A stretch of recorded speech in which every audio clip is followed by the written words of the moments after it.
les Incas et les Aztèques sont tombés parce qu'ils avaient un pouvoir hyper pyramidal, alors que les Apaches, ils avaient un pouvoir sans chef, comme on dit, acéphale. Et l'édifice dans lequel on était depuis des années, si on touche, on fait tomber la tête, où on n'a plus de, comment dirais-je, de croyance devant la bienveillance de la tête, et ben tout s'écroule. Tout s'écroule. Là, pour ces fameuses élites mondialistes, on a vraiment l'impression que le monde est vraiment divisé en deux. C'est-à-dire que il y a les pro-vaccins et ceux qui disent bah non, pour nous c'est pas un vaccin. Comment expliquez-vous cette fracture aujourd'hui? Est-ce qu'elle est irrémédiable? Et quelle est votre analyse de ça? Je pense que la force du système en place, c'est de diviser les gens et de les sous-diviser. On a toujours vécu dans un monde de division, de dualité. Il y avait les communistes et les capitalistes, maintenant il y a les souverainistes et les globalistes, il y a les pro-vax et les anti-vax, il y a les pro-LGBT et les anti-LGBT, etc. Donc c'est connu depuis Wilhelm Reich, un psychanalyste d'origine autrichienne, le fascisme prend le pouvoir en divisant les gens et en divisant les tâches aussi, parce que celui qui a imprimé le bordereau pour que quelqu'un donne son consentement pour une vaccination, ou celui qui ouvre la porte pour que le centre soit ouvert jusqu'à celui qui met la piqûre, chacun se sent responsabilisé de la finalité de la tâche, qui est quand même d'amener les gens dans un système où ils sont vaccinés sans vraiment avoir compris à quoi ils s'engageaient. On voit bien les effets secondaires dans lesquels les gens sont rentrés. Donc c'est une façon de déresponsabiliser les individus, puisqu'on voit que sa petite tâche et on ne voit pas l'ensemble.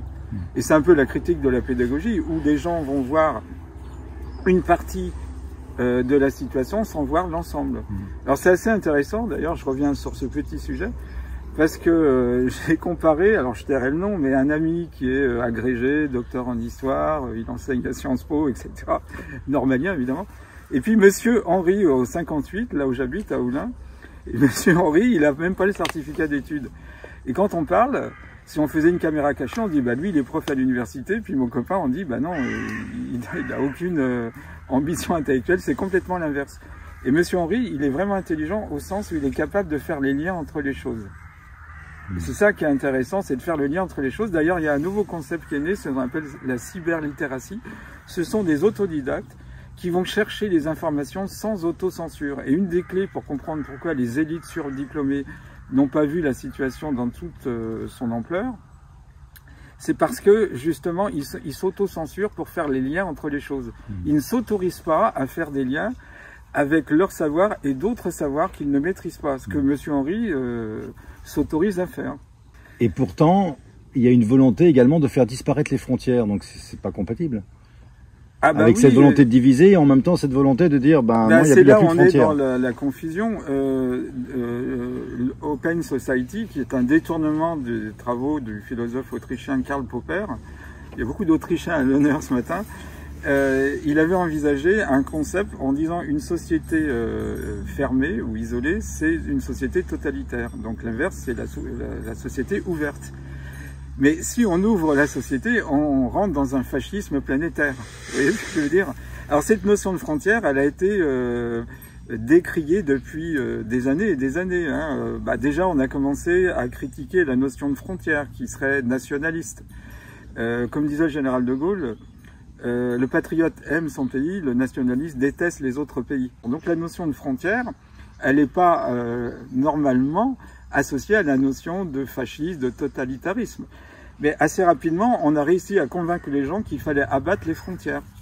Donc abattre les frontières, ça veut dire passer d'une identité culturelle à l'absence d'identité culturelle, de passer du nationalisme au globalisme. Alors l'idée des États-Unis d'Europe, ce qu'on vit, c'est une mini expérimentation du globalisme, l'Europe, quand on réfléchit.